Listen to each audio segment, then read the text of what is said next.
Good evening and welcome to UPfront on the Joy News channel with me, Isaac Kofi Agyei. Now, after a failed coup in 2019, the military are back again, staging another one in Gabon, this time near successful. Now, if this is deemed successful, this will put an end to a more than 5-decade rule of a father and son, affair in terms of governance.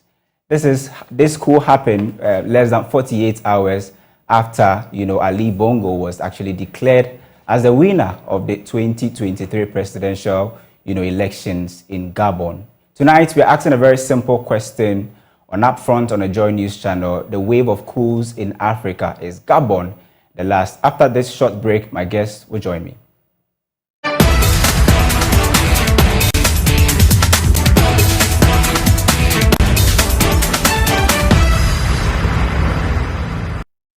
Well, thank you very much for staying with us here on UPfront. Now, I'll be joined by Dr. Ishmael Holovo. He's an international relations expert.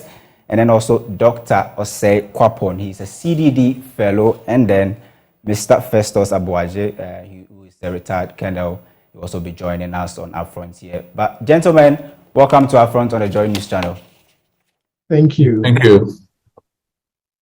Now, before I engage you, I would like us to go and listen to Ali Bongo, who has been speaking and actually saying that his friends should make noise and that he's been given a house arrest. I'm Ali Bongo, Ondimba, President of Gabon, and I'm to send a message to all the friends that we have all over the world to tell them to make noise, for the people here have arrested me and my family. My son is somewhere, my wife is in another place, and I'm at the residence. Right now, I'm in the residence and nothing happening. Nothing is happening. I don't know what's going on. So I'm calling you to make noise, really. I'm thanking you. Thank you. Right, I'm sure you heard Ali Bongo over there. Let me start off with you, Colonel Retired Festus Abuaje.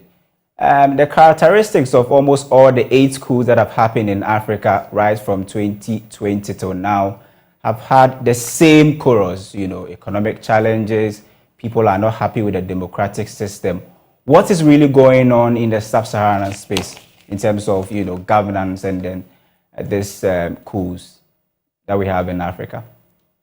Well, thanks for having me, and let me say hello to my learned friend on the other side. I've always seen him on TV, but I have not met him in person. So, Doc, it's good to see you and meet you on the... Nice to see you. Yeah, in my very humble opinion, I think our political elite in the continent have become very complacent. Because it was just after independence when those leaders who won independence for us and thought that that was their ticket to establish one-party states, and then 2, to rule as life presidents, were all toppled because the political space was too narrow or didn't even exist for other actors. And we thought that after what some learned friends like Collier have called the third wave of democratization, following the end of the Cold War, we're going to learn the right lessons. And our new crop of African leaders will be mindful of the values that we have established in the new African Constitution, and then in the new mechanisms like the African Peace and Security Mechanism, and then into West Africa, the supplementary protocol that we are always talking about, which establishes the core values of how African states should be governed. Our leaders are not governing African states like that. They have become non-accountable to nobody except to themselves. They use a constitution in what our learned friends call constitutional tyranny to try and terrorize the very citizens and institutions of the state. that should be established or that have been established to try and make life better for all citizens of these respective countries. They suppress the rule of law, for instance. They suppress human rights. They use state institutions to kill citizens as if, you know, and when you talk, they say they are criminals. And yet some criminals who commit the same offense because of their political status are not killed. So that is why the coups are happening.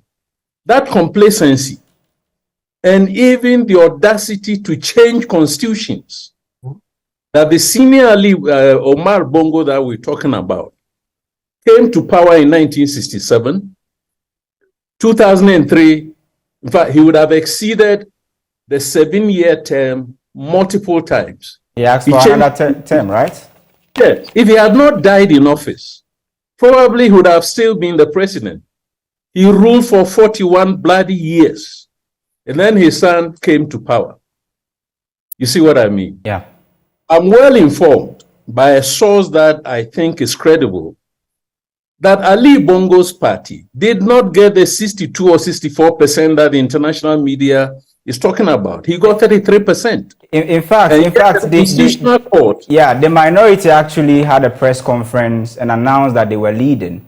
Then some few hours later, we saw the Electoral Commission announcing that, you know, Ali Bongo had won with 64%. Yes.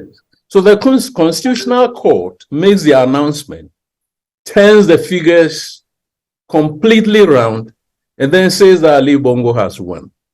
Now I've been saying that for us in Ghana, let us go and read General A.K. Okrant's book, Politics of the Sword. In any state, especially one that calls itself a democracy, when that state captures the political space and makes it impossible for contestants, as political actors, to contest political power, the only alternative becomes the military, which is established to defend the very sovereignty that leaders trample upon. And that is the reality that we are facing. It is not that military rule is good. In fact, the people who are jubilating in Gabon are jubilating because a button has been pressed, the reset button that you and I know about in ICT, to reset the constitutional button and then clean, you know, the slate and then have a new start. That is what is happening. We are not saying that the military is coming to rule better than their civilian counterparts, but the military is the only alternative left for the political groups in Gabon to also participate in governing the country. And we'll wait to see what programs they put in place to transition power. If the opposition had, you know, really, you know, very factual, you know, evidence to say that they were robbed or the elections were rigged, why not, you know, subject it to constitutional, you know, proceedings rather than the military deciding to take power? No, I mentioned the Constitutional Court. The results that you are quoting were announced by the Constitutional Court. In those democracies where they have constitutional courts, that is the end. So the Constitutional Court comes and says that Ali Bongo has won.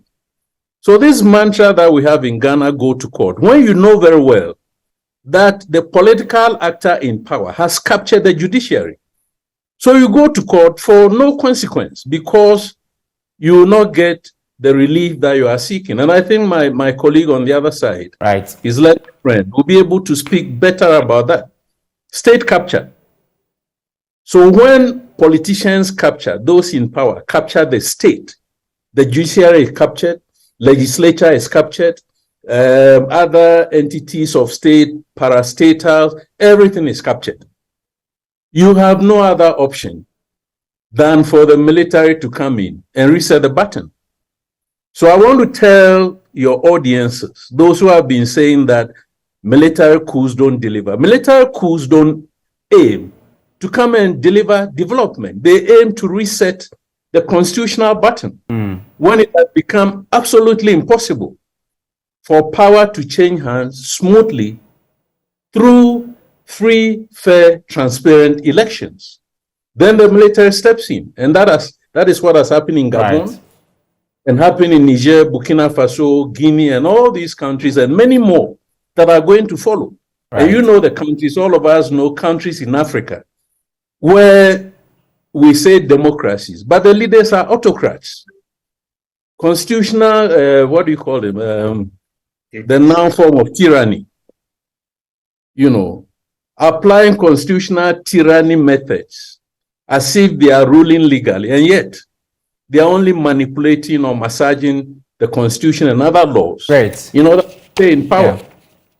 Let me bring in Dr. Isaac Kofi. Doc, if you look at the, Gabon, their constitution, they have very interesting clause in there where, a president can actually rule for a lifetime, perhaps if and only if he is able to win elections. If you look at Ali Bongo, for instance, he's ruled for 14 years.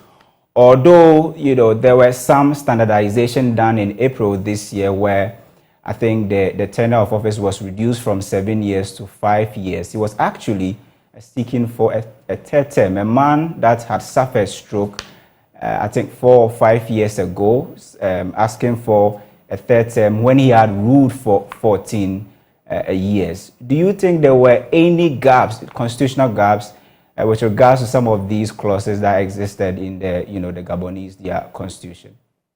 Thank you very much, and greetings to the fellow panelist. So, it's just interesting how even with the rules in place, that you have, some of these African leaders who find constitutional means to continue to perpetuate themselves in power. This morning, I was saying to myself that the African autocrats of yesteryears, who sort of felt they only needed a gun to be able to hold on to power, I think after what we call the third wave of democratization, came to realize that they couldn't use the old methods, that they needed the new methods. So finding ways in constitutions to find a way to keep themselves in power, they came to find out that elections is one way to quote unquote legitimize themselves and hold on to power. And so whilst in terms of practice, we have these elections going on, in terms of the actual form of the way power, is exerted, you see no difference in a constitutional regime, versus, an autocratic regime from years ago. So you're correct that perhaps, yes, so there are, rules, some loopholes in the rules that may have been exploited. But even in situations where the rules are clearly defined and clearly spelled out, some of these autocrats have found a way to use those same rules and those constitutional processes to continue to keep themselves in power. If you look at the democracy index from the Economic Intelligence Unit from last year, for sub-Saharan Africa, only one country is classified as a full democracy, 6 are classified as flawed democracies, 14 as hybrid democracies, and 23 as authoritarian regimes. The instructive thing is, even for the flawed, the hybrid, and the authoritarian, some of them regularly have elections. Some of them have constitutions in place. And so it's this era of, we have a constitution in place, we have a constitutional design, but in terms of the way governance actually happens on a day-to-day basis, in form and in character, these are sort of constitutional autocrats, if you may use that term. So it may not necessarily just be a question of the gaps, in the Gabonese constitution, because we've seen cases where even when the rules are clearly defined, that some of these autocrats still find a way to manipulate the constitutional rules and the constitutional processes to keep themselves in power. How will you describe the just ended 2023 presidential election of Gabon, where there were no enough and sufficient international observation? Internet was actually shut down, and then some, power cuts and all of that. How will you describe the election that just, took place in Gabon? When you do these things, right, it raises a lot of questions about the legitimacy of not just even the process, but also of the outcome of the election. You could have won, and you could have won cleanly, right? But when you do all of these things, especially when you're one who has been in power, for a long time, people have seen the way you've exercised power. When you use some of these underhanded tactics, all that observers see as an attempt to manipulate a process in favor, in favor of yourself.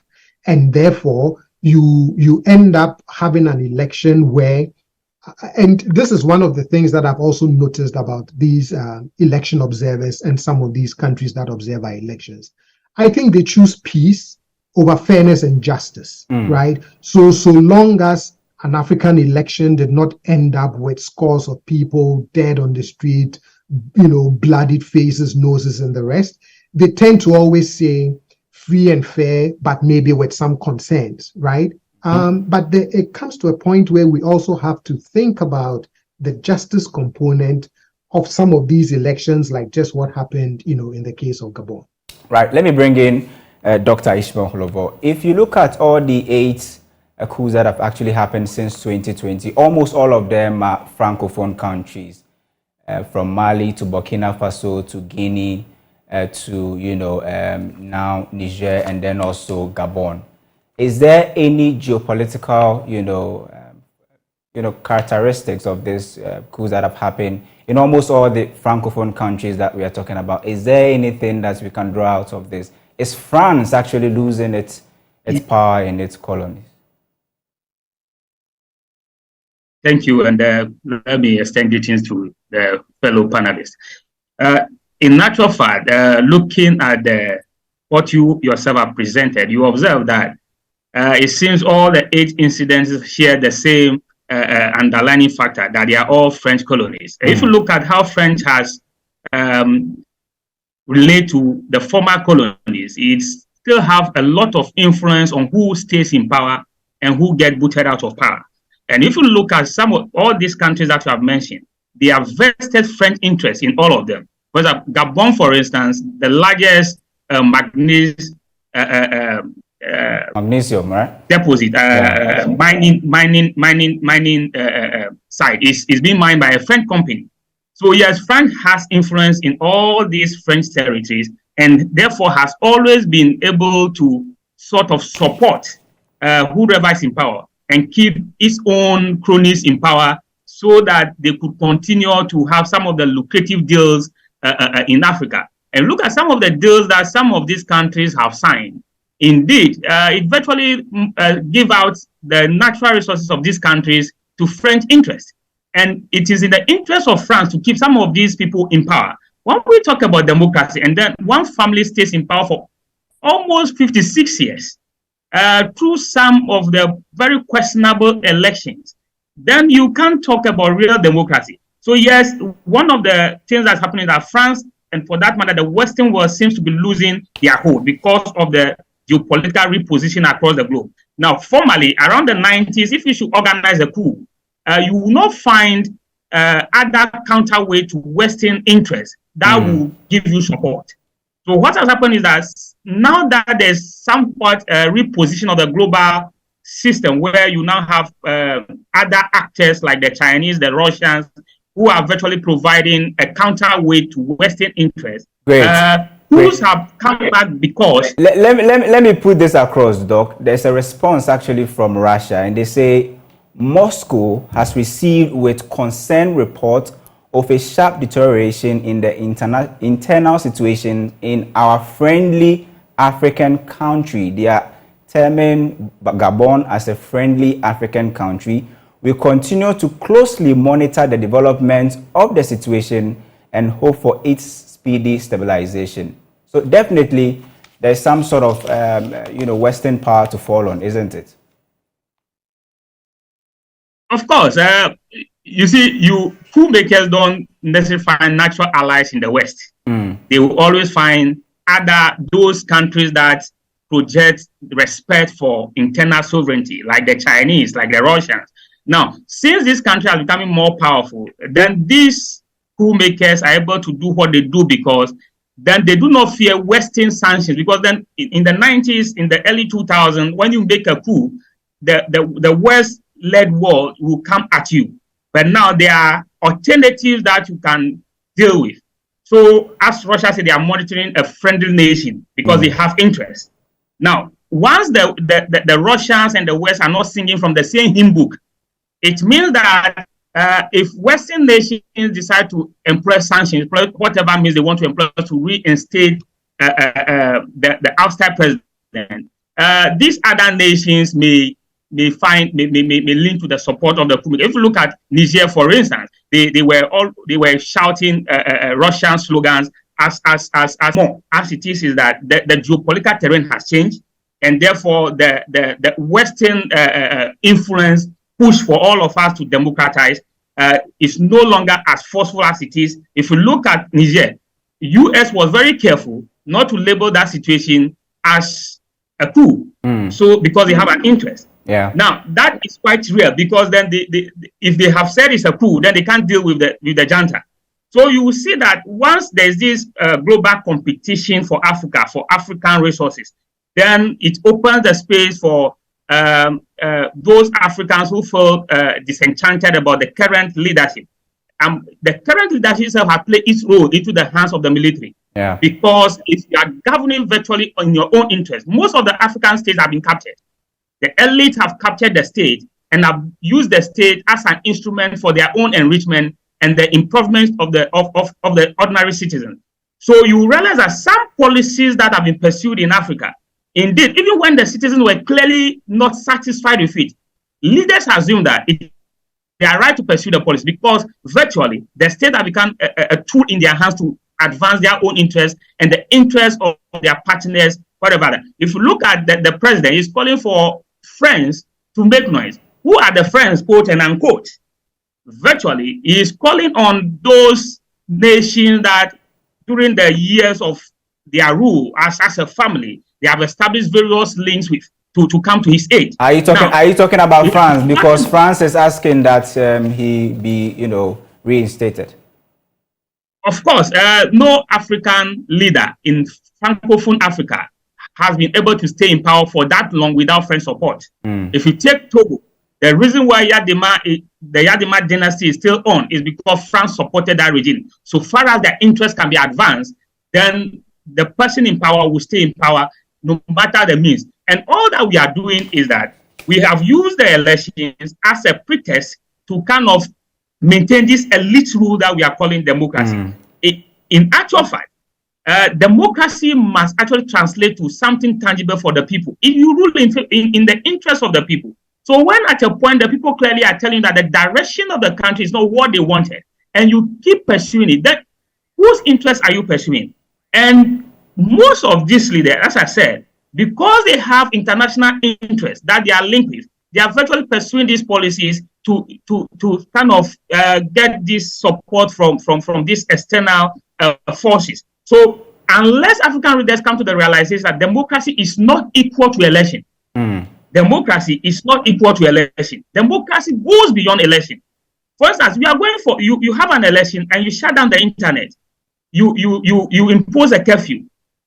Now, what exactly are you intending to achieve? There's an election, and then there were changes to the electoral rules that demands that people pick a presidential candidate and a lawmaker from the same party.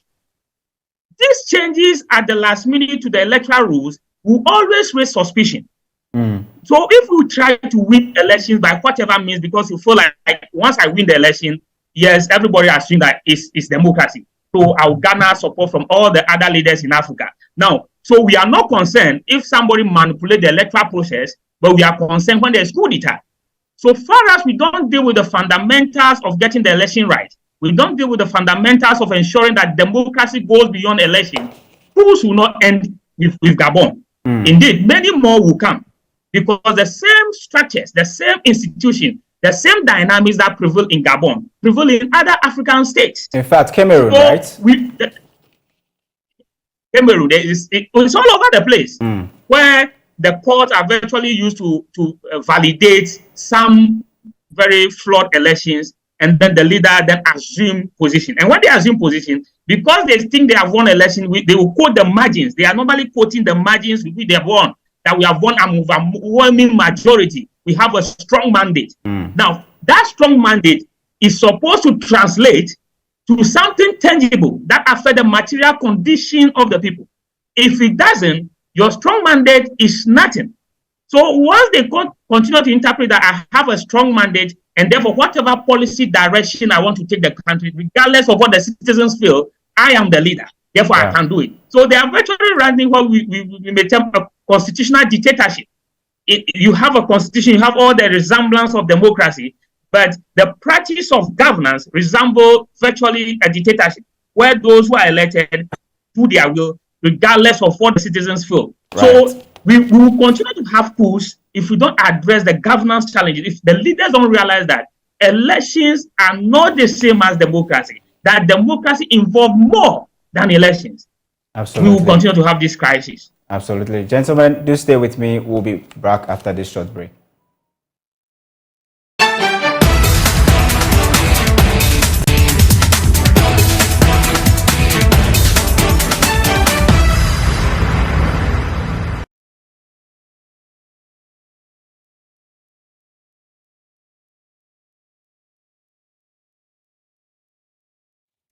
Thank you very much for staying with us. This is Upfront on the Joy News channel. We are discussing the wave of coups across Africa, and we're asking a very simple question. If Gabon is probably the last, and I would like to start off with Colonel Festus Agyei. I'm just looking at the data, and if you look at all the coups that have happened in West Africa, for instance, Niger, Burkina Faso, and Mali, they all seem to be forming an alliance against any form of military intervention or whatsoever. Do you see Gabon actually joining this alliance, or will Burkina Faso and Niger extend an invitation to Gabon to join? Well, it's a bit difficult to answer the question directly because Gabon is in Central Africa. Its close neighbor is Chad. And Chad is under military rule. In fact, it's about the same scenario that got the young Déby into office. So it's more likely that Gabon will levitate closer to Chad. But there's one big difference here that, unlike Chad, Gabon is not facing any, excuse my words, existential threat from terrorism. It's a fairly stable country in terms of external threats. And therefore, the inducement for Gabon to form an alliance with Chad is a bit minimal.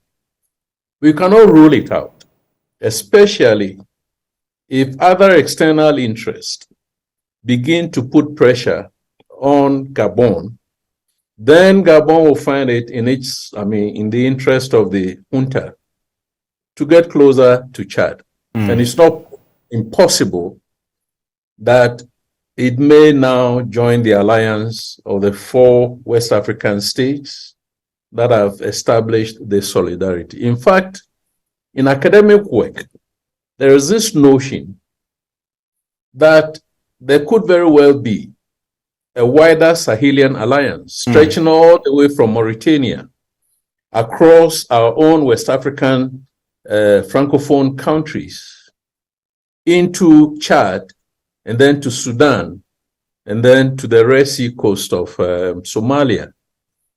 Given the developments of instability in those regions and the tendency of sub-regional organizations like the ECOWAS, we're still waiting to hear what ECAS, the Central African Community, might say, and then what exactly the African Union might say. But the African Union particularly will find itself in a very tricky situation because in Central African Republic, close to Gabon, in 2013, the Assembly of African Heads of State endorsed Central Africa's transition. It did not condemn the coup. It rather said that the transition must be allowed to run its course.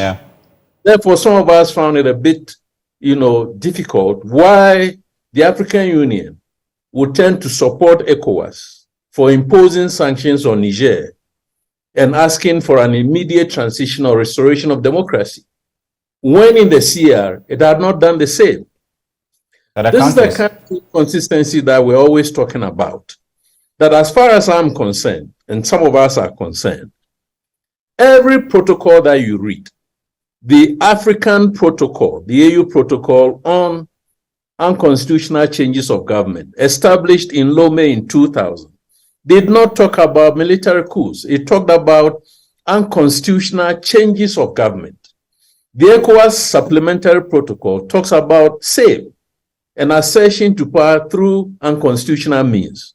And therefore, some of us are arguing that all coups are coups, whether they are civilian coups or whether they are military coups, they are coups. My assessment in a paper that I'm writing is that there have been about 11 civilian unconstitutional coups, some successful, some attempted.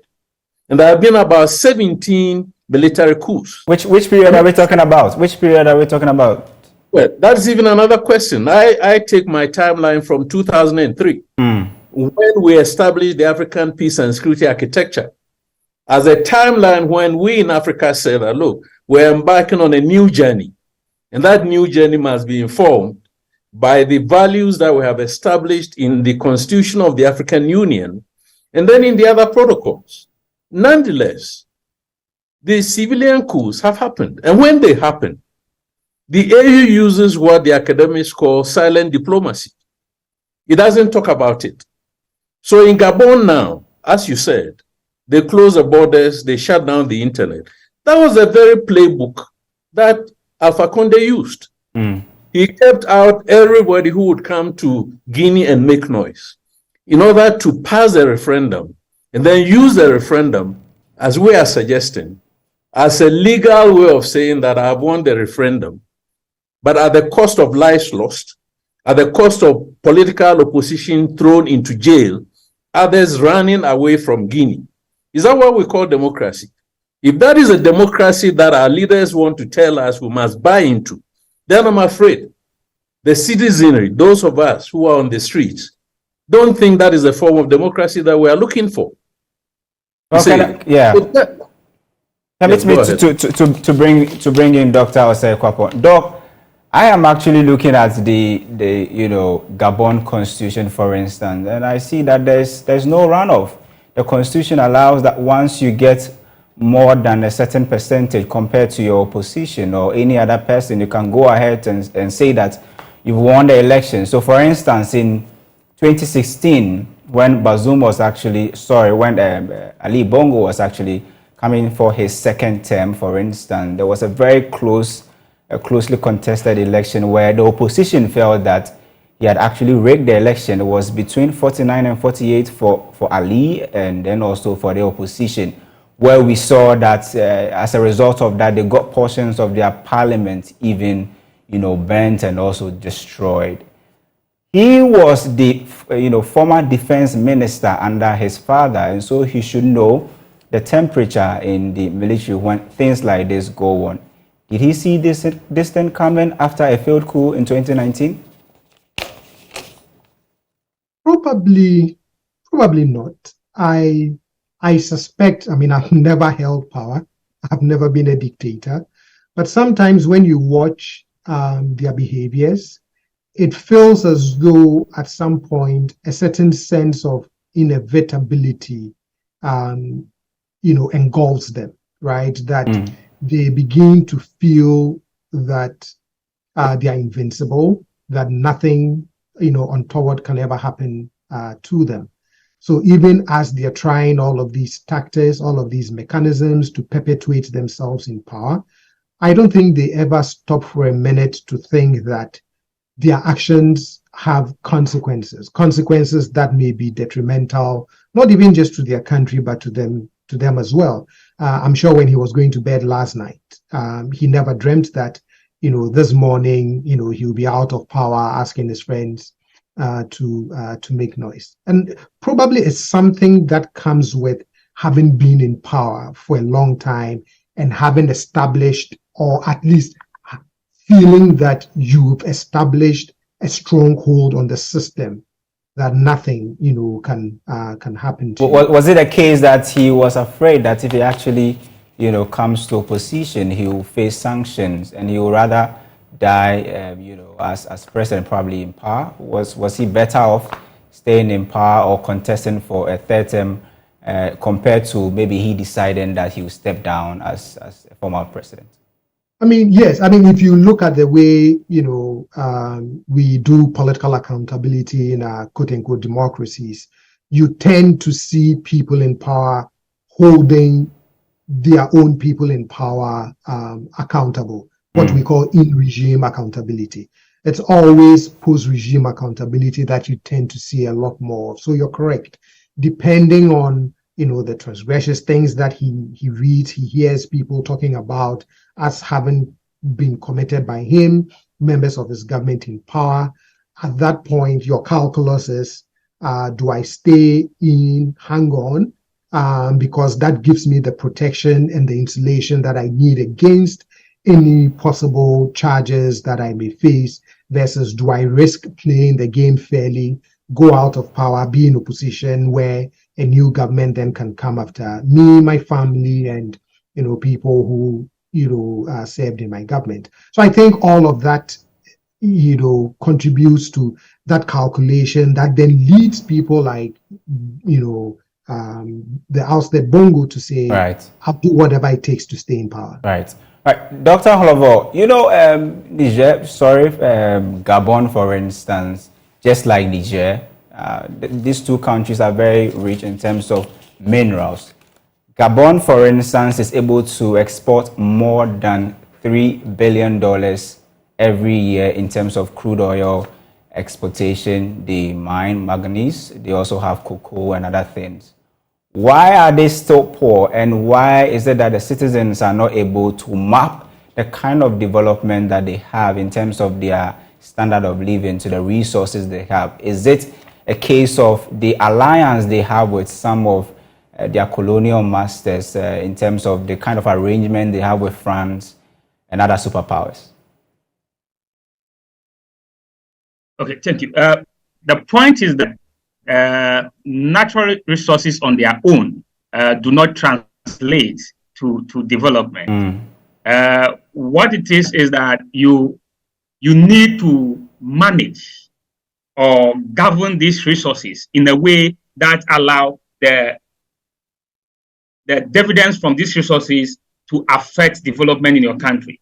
Now, what has happened over the years is that we were bequeathed with a particular economy at independence that is structured in a way that the natural resources of these former colonies were virtually feeding the development of their former colonial masters. And since we were not able to deal with how to effectively govern our own resources so that we get the best deal out of it, we have the resource, but the dividends of the resource are not affecting us. Even what we get from these resources are being siphoned by our elite. So when we are not getting enough from our resources, the little we make of these resources are being siphoned. In Gabon, do they get to keep their own international reserves? They keep a portion of their international reserves with France because the currency they operate is backed by France and attached to the ECO, to the euro. So you will see that while they don't have their own central banks as we in Anglophone Africa tend to have, at least if we even mismanage ourselves, that is to know that we are mismanaging it ourselves. So virtually, most of their economies are being managed indirectly by the former colonial master.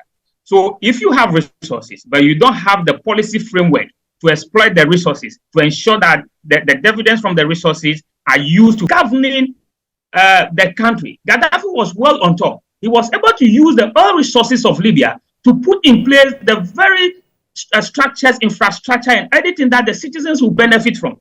But we tend to say that this kind of system is not good, that we want democracy. And fine, democracy is good.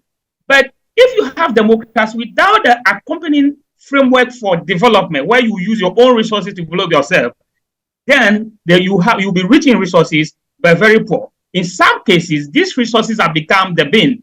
If you look at Congo, if you look at some of the Central Africa nations, some of the richest nations in terms of resources, but because of these resources,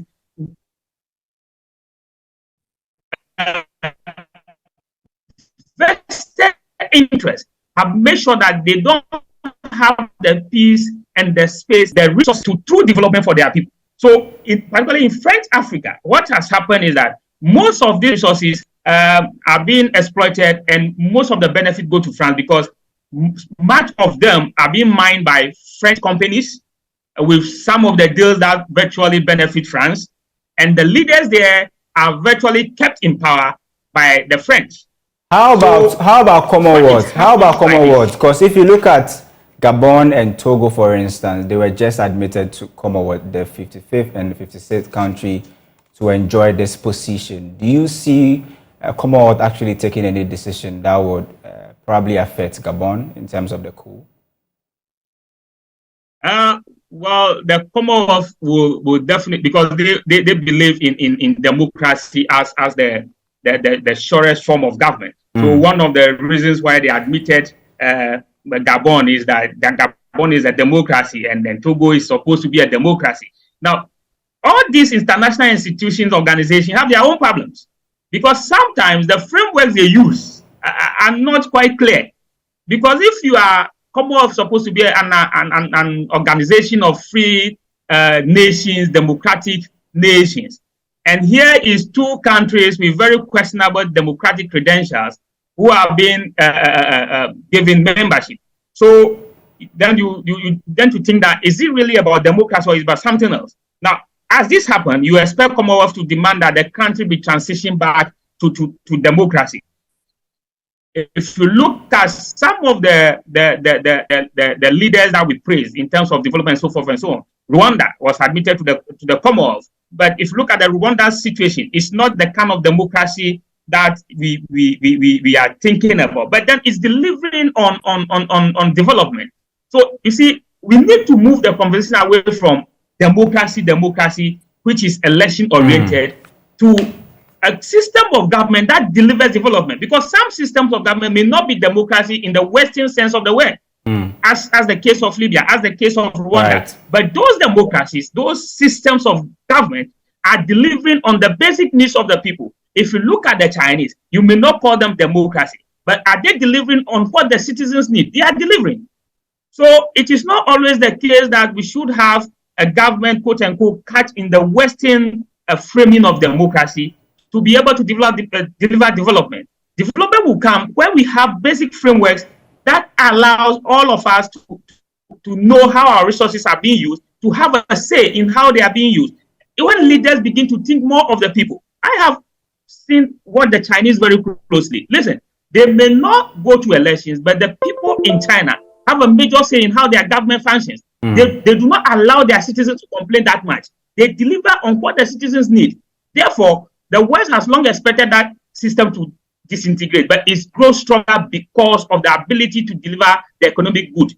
Our democracies don't have any implication on Ghana, and then also in the sub-Saharan African region, where we've seen a wave of coups across the continent, and then also the fact that just between 2020 and 2023, we've had more than 8 coups. I would like to start with Mr. Festus Agyei. You have 30 seconds, please.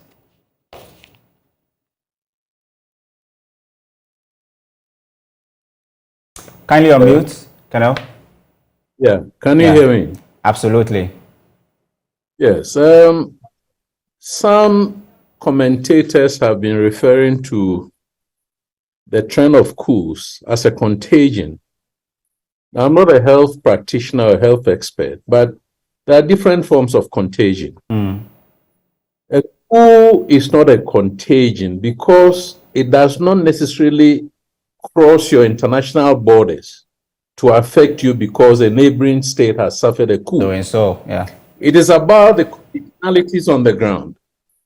So a coup, therefore, is different from, let's say, terrorism, which can easily cross international borders.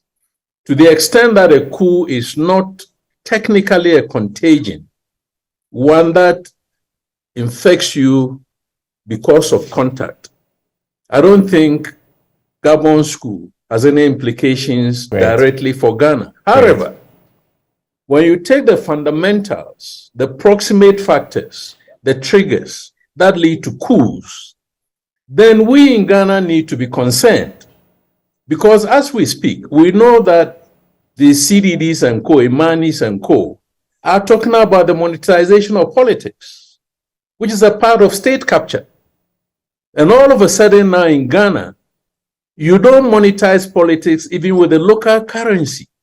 Now we see dollars and we hear dollars being used to buy ballots from individuals. We need to be concerned about that. We have seen the current investigations by Parliament about how certain entities were conspiring to change the IGP. The reason being that the police can manipulate elections in favor of a certain party by simply orchestrating certain actions that amount to voter suppression. So therefore, if we start allowing certain institutions of state to resort to voter suppression, then our colleague from CDD will tell us that we might catch the contagion of Gabon. Well, so at this point, I would like to bring in Dr. Isaac Kofi. Doc, do you have a very strong immune system to actually stand against these waiver coups? So in my recent book on 30 years of democracy in Ghana, I make the case that I strongly believe Ghanaians have made their peace with democracy and democratic norms. But I also do point out to some key pinch points that we are facing, some 6 key challenges. So I as Colonel Agyei said, it's not a contagion that may spread to us, but it also does not mean that we shouldn't pay attention to some of the pinch points that citizens are feeling around democracy and not addressing. Great. Thank you very much, gentlemen. This is where time will allow us to peg our conversation. There's more on myjoyonline.com when you go onto our website. Joy News Prime is up next and will give you an analytical point of this Gabon coup.